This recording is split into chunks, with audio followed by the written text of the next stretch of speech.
买房后，为什么很少有人买车位了？老业主坦言，别被忽悠了。结婚可以说是人一生最大的事情，而结婚则必然面临着房子和车子的问题，而买房子的时候，则必然伴随着车位这个问题的纠结。尤其是随着私家车数量的快速增加，停车难这个问题更是很多人的心病。没有车位的话，停外面马路上，随时都有被贴条的风险。这贴一次，一天的工作基本就白干了。而买车位的话，一次性十几万的投入让人捉襟见肘。这时候很多人就一咬牙，在买房的时候顺手买了车位。不过这种行为在老业主眼中却是大大的错误。用他们的话说，这就是被忽悠了。而现实也是，买车位的人正在逐年减少。你知道这是为什么吗？一、停车难。随着经济的发展，人们钱包也是越来越满，有钱之后自然要满足物质生活，因此各种类型的汽车如雨后春笋般出现。汽车也不再是当年的稀罕物品，而是家家户户都有的常见交通工具。然而车辆的增多也引发了两个直接的问题：停车难和堵车，尤其是对大城市来说，早高峰和晚高峰的堵车更是让人苦不堪言。因此很多市场不得已采取了限号的措施，而停车难更是让车位变得难求。相信大家都能看到公司办公楼附近、商场附近的街道上总是横七竖八的停着很多车辆，直到交警贴罚单的消息传过来，大家才一窝蜂的去移车。这停车难的主要问题就是车位少和停车费贵两大原因，而车位少很多时间和城市规划有着直接的关系。中国人富有起来，越来越多的小汽车出现是这几年才有的盛景。在十几年前，汽车还是稀罕物件，只有企业的大老板或者政府的领导才有。而城市规划则是在多年前就布局完成了，当时的规划设计的人们可想不到现在城市的汽车会如此之多，因此现在的城市建设中，自然忽略了大众对车位的需求。在一些大型的商业中心，往往只有地下停车库可以使用，而地下停车库一方面费用高，另一方面数量少，这就造成了开车来的人常常需要绕一个大圈去停车，然后再走过来。在小区建设上，新建的小区还好一点，那些老旧的小区由于建设年代较早，车位严重不足，很多时候业主们为了一个停车位而争得不可开交。有时候甚至出现了人肉占车位的情形。所以说，现在车位难已经变成了一个普遍性的问题，不只是大城市的商业中心和小区，就连小县城的街道也会出现车位难求的问题。二、买车位的隐忧。很多人会说，既然回家停车这么麻烦，还要占车位，那我直接买一个属于我自己的车位，那不就行了？这样以后关于停车的问题不就一劳永逸的解决了？可是你只看到了车位的好，没有看到车位背后的隐忧。大家在选择购买车位的时候，往往优先选择自己小区的车位，毕竟谁也不想都到家了，还要绕行去停车。尤其是下雨的时候，这样选择的话，车位的价格势必会和自身小区的房价挂钩，车位价格往往会和周边房价、地价紧密相连。如果房价、地价上涨，车位价格也会随之水涨船高。现在大城市的房价可是寸土寸金，1平米房价有的甚至需要打工人1个月的工资。这样来看，购买车位的第一大隐忧便是价格高昂。在许多城市的繁华地段，车位价格堪比一套小户型住宅。对于普通家庭而言，这是一笔不小的投资。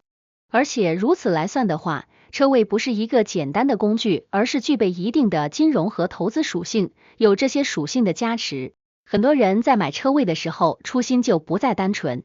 有车位的人就和有房子的人一样，他们希望价格涨上去，这样自己将来交易的时候还可以赚上一笔。一些心态不好的人，当车位价格下降的时候，他就天天的不高兴，心情阴霾。除了价格的涨跌，大家不要忘了，车位和房子一样，也是有产权归属的。买车位的时候，对车位的产权归属一定要明确，否则后续可能会有相应的法律问题，严重点有可能鸡飞蛋打，钱花了，买到手的车位甚至不属于自己。有些小区的车位就不属于开发商，而是人防工程或公共配套设施。这种情况下，车位的所有权就是全体业主，而不是开发商。如果贸贸然在开发商手中买了这样的车位，没有经过业主委员会的同意的话，后期人找上门会有无穷无尽的麻烦在等你。当你好不容易花费了大量的时间完成车位的调研，又设下了一笔钱财买到了一个车位，你以为你以后停车就高枕无忧了吗？要是这样想的话，那你可就太天真了，后续的使用和管理也是一个难题。就车位的使用来说，如果购买的是自己小区地下停车位还比较好，进出方便的同时距离也不是很远。如果本小区车位卖完了，需要购买其他小区的或者露天的就麻烦了。一旦遇上下雨这种情况，别人都是开到地下室坐电梯上楼，而你还需要冒雨走一圈上楼，这时候你会不会心里很郁闷？当然也会有人说，这2年雨水多，地下停车场还有可能被水淹呢。但这毕竟是难遇的突发情况，我们更多的还是要考虑日常的使用。再有就是车位的管理问题了，虽然现在大家的素质都比较高，开车都停在自己的车位上，但总有一些低素质的人会抢占别人的车位，还乱停车堵车位。遇上这种事情，往往会破坏掉你一天的好心情，万一物业公司再不作为，这以后的用车体验得多差啊！而占车位的人只是道德问题，而不是法律问题，你即使找到警察作用也不大。3. 来自老业主的劝告。上面这些问题都是老业主曾经遇到过的问题，这些问题都是血泪的教训，而针对买车位这件事情，老业主也是给出了自己的忠告。首先就是要放平心态，买车位的初心就是为了解决停车难的问题，而不是金融投资的问题。只有这样的心态，才能后续车位的使用中舒心。当然，要是纯粹的投资，我们在后面另行讨论。放平心态之后，我们就不要去想车位涨价降价的问题，因为我们是刚需使用，这和买房子是一个道理。买完房子只要是自己居住，你再去关注房价的涨跌就是自寻烦恼。而如果是投资的话，切忌盲目跟风。很多人和炒股人一样，既吃不记打，只看到别人投资车位赚了钱，便迫不及待的跟风而入，他们根本没看到别人亏钱的时候。这种人往往就是听说这个小区车位会涨就赶紧去买，根本不亲自去实际调研小区的人数和车辆数量。他们往往听风就是雨，这样的人在我看来根本不适合投资。那有些人会说，我心态确实放得好，只想找个车位使用，涨跌这些对我都是浮云，但我没钱，那该怎么办？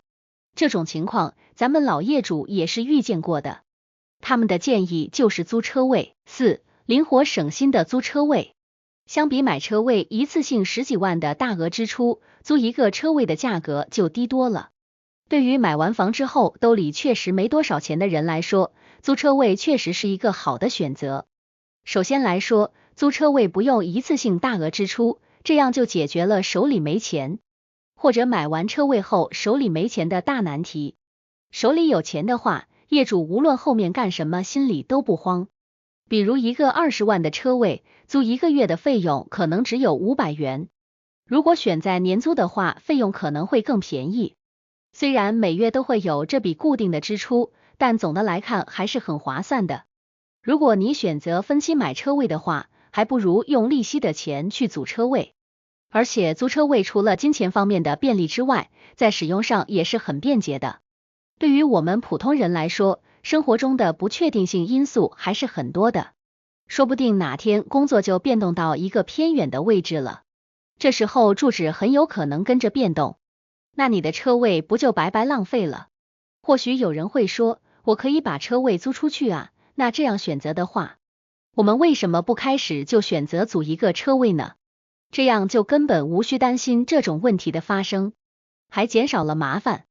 而且租车位的话可以随时调整，比如这个车位平时有素质低的会抢占，那我就换一个租，你买的车位可是不能随意移动的。最重要的是，租车位省下的钱，我们可以进行更稳健的投资。而且我们不会因为大笔金钱的支出而节衣缩食，日子过得紧巴巴的。结语：总的来说，在买房还要不要买车位这个问题上，并没有一个标准答案，每个家庭都有自己情况，更多的还是需要根据自身的情况去选择。不过老业主劝告大家不要买车位还是有一定道理的。长远来看，如果不是特别富足的话，租车位确实是一个更好的选择。它能让你更轻松的应对生活中的不确定性因素，提升你的幸福指数。